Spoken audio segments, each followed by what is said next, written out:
Class 9 physics continue करते हैं। यहाँ पे आज हम पढ़ेंगे relation between small G and capital G. Small G और कैपिटल जी में रिलेशन पढ़ेंगे। जो कैपिटल जी है यूनिवर्सल ग्रेविटेशन कांस्टेंट कहलाता है, जिसकी वैल्यू होती है 6.67 into 10⁻⁻11 newton metre square by kilogram square. जो कैपिटल जी की वैल्यू है वो एक्सपेरिमेंटल वैल्यू है। अर्थ पर सभी प्लेस पर ये सेम रहेगी। कैपिटल जी की वैल्यू में कोई चेंजेज नहीं आएगा, इसलिए इसको हम यूनिवर्सल ग्रेविटेशन कांस्टेंट के नाम से जानते हैं। लेकिन जो स्मॉल जी है इसकी वैल्यू में वेरिएशन देखने को मिलता है। इसकी वैल्यू अर्थ के रोटेशन के साथ बदलती रहती है, अर्थ के डेप्थ के साथ बदलती रहती है।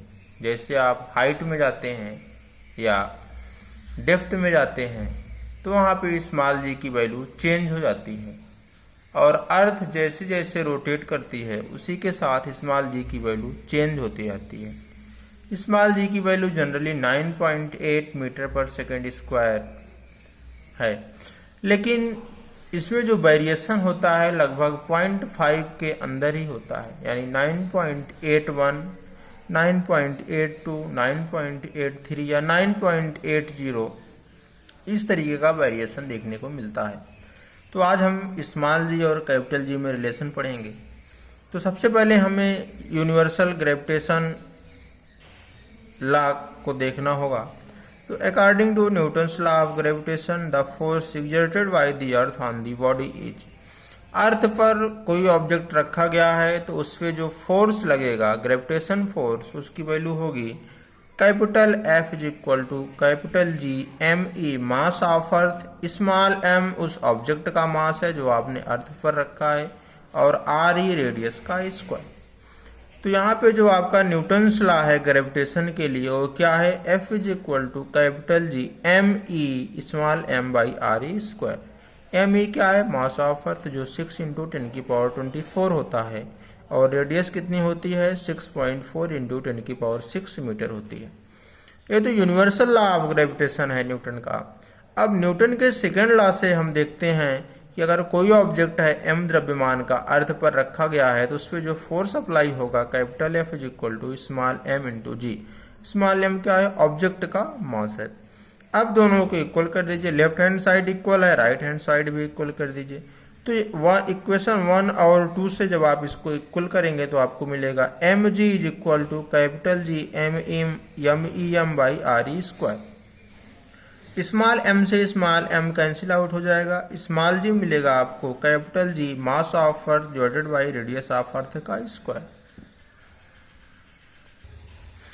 तो हमें फार्मूला मिल गया स्मॉल g का capital G MEM by RE square, जहाँ पे स्मॉल g क्या है, acceleration due to gravity, capital G क्या है, यूनिवर्सल ग्रेविटेशन कांस्टेंट, ME क्या है, मास ऑफ अर्थ, RE क्या है, रेडियस ऑफ अर्थ। तो इस इक्वेशन से क्या क्लियर हो रहा है कि इस इक्वेशन में ऑब्जेक्ट का मास नहीं है। तो from the above equation it is clear that the acceleration due to gravity small d does not depend upon the mass of the object या मास ऑफ द बॉडी, यानी मास ऑफ द ऑब्जेक्ट पर small g आपका depend नहीं करता है। तो अलग अलग द्रव्यमान के अगर दो ऑब्जेक्ट आप ऊपर से गिरा रहे हैं तो उस पर स्मॉल g एक साथ काम करेगा, यानी एक ही वैल्यू रहेगी दोनों की, क्योंकि मास पे डिपेंड तो कर नहीं रहा है। तो किसी का मास कम होगा, किसी का मास ज़्यादा होगा, लेकिन एक्सेलरेशन जो उस पर लगेगा ग्रेविटी के कारण वो सेम रहेगा। तो इसका मतलब ये हुआ कि अलग अलग द्रव्यमान को अगर आप एक साथ ऊपर से गिराते हैं तो अर्थ पर भी वो एक ही साथ गिरेंगे। मान लीजिए एक हैमर है और एक फर है, यानी कि एक हथौड़ा है और एक चिड़िया का पंख है, एक साथ गिराते हैं तो आप एक्सपेरिमेंटली देखते होंगे कि हथौड़ा पहले गिर जाता है, चिड़िया का पंख बाद में गिरता है। लेकिन अगर इस एक्सपेरिमेंट को आप वैक्यूम में करिए, जहाँ पे निर्वात हो, जहाँ पे कोई रेसिस्टेंस ना काम करे, तो वहाँ पे दोनों एक साथ ही गिरेंगे, क्योंकि जो चिड़िया का पंख है जब ऊपर से गिरता है तो उस पर एयर का रेसिस्टेंस काम करता है, एयर का प्रतिरोध काम करता है, जिससे चिड़िया का पंख जमीन पर आने में ज़्यादा समय लेता है इन कंपेरिजन टू हथौड़े के। यानी हैमर के कंपैरिजन में जो चिड़िया का पंख है वो नीचे आने में ज़्यादा समय लेता है। तो इससे हमें क्या कंक्लूजन मिला? इससे हमें कंक्लूजन मिला कि if bodies of different masses are dropped simultaneously from the same height then they will reach the ground at same time. यानी अगर उनको एक साथ आप ऊपर से गिरा रहे हैं तो अर्थ पर भी एक ही साथ गिरेंगी। अब यहाँ पर हम वैल्यू निकालेंगे स्मॉल जी की। तो हमें पता है स्मॉल जी के लिए फार्मूला होता है capital G ME mass of earth divided by radius of earth का स्क्वायर। कैपिटल जी की वैल्यू आपको पता है 6.67 into 10⁻⁻11 newton metre square by kilogram square. Earth का मास आपको पता है 6 इंटू 10⁻24 किलोग्राम। रेडियस आप अर्थ की पता है 6.4 इंटू 10⁻6 मीटर। अब हम वैल्यू पुट करेंगे तो gravitation on earth is equal to 6.67 into 10⁻11 into 6 into 10⁻24 divided by radius earth की 6.4 इंटू 10⁻6 का होल स्क्वायर। जब आप इसको सॉल्व करेंगे तो आपको मिलेगा acceleration due to gravity on earth is equal to 9.8 metre पर सेकेंड स्क्वायर। ऐसे ही हम मून के ऊपर भी निकाल सकते हैं कि कितना ग्रेविटी है। तो इसके लिए ग्रेविटी के लिए हमारे पास फार्मूला है small G is equal to capital G. यहाँ पे मून का मास रखेंगे, यहाँ पे मून का रेडियस रखेंगे।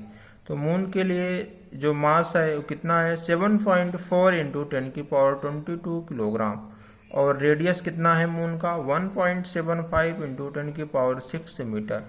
कैपिटल जी की वैल्यू में कोई चेंजेज आएगा नहीं, 6.67 ही ले लीजिए या 6.673 into 10⁻11 newton metre square by kilogram square.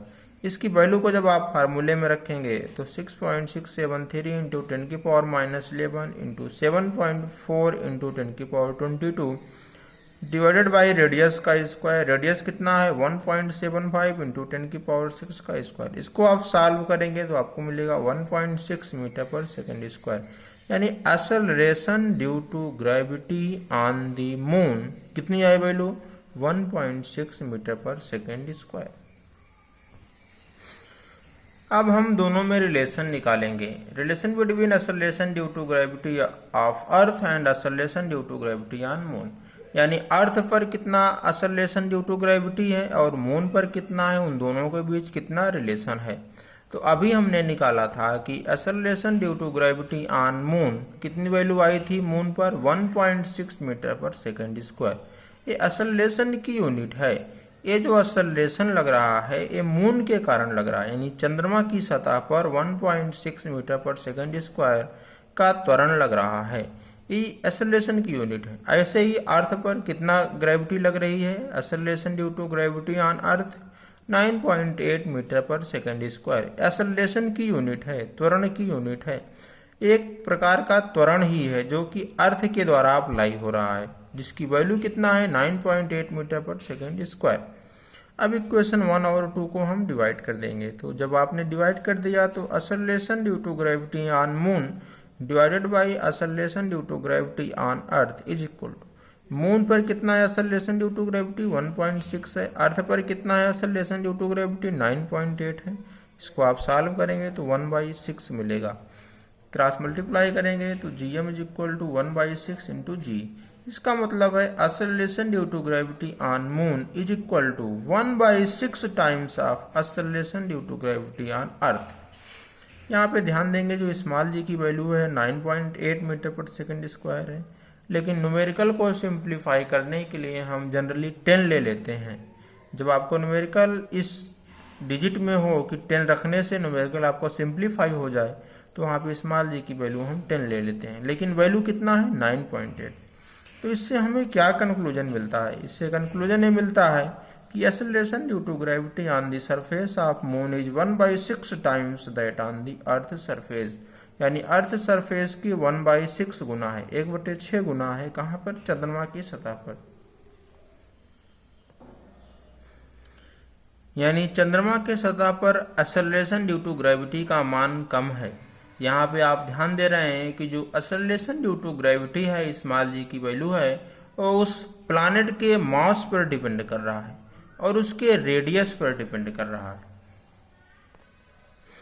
तो कहने का मतलब ये है, अगर आपका मास इंक्रीज कर रहा है तब भी acceleration due to gravity increase करेगी, और अगर रेडियस डिक्रीज कर रही है तब भी एक्सेलरेशन ड्यू टू ग्रेविटी कर रही है। यानी अगर चंद्रमा पर किसी तरीके से उसका मास ज़्यादा हो जाए और रेडियस कम हो जाए तो वहाँ पर भी ग्रेविटी का मान ज़्यादा हो जाएगा।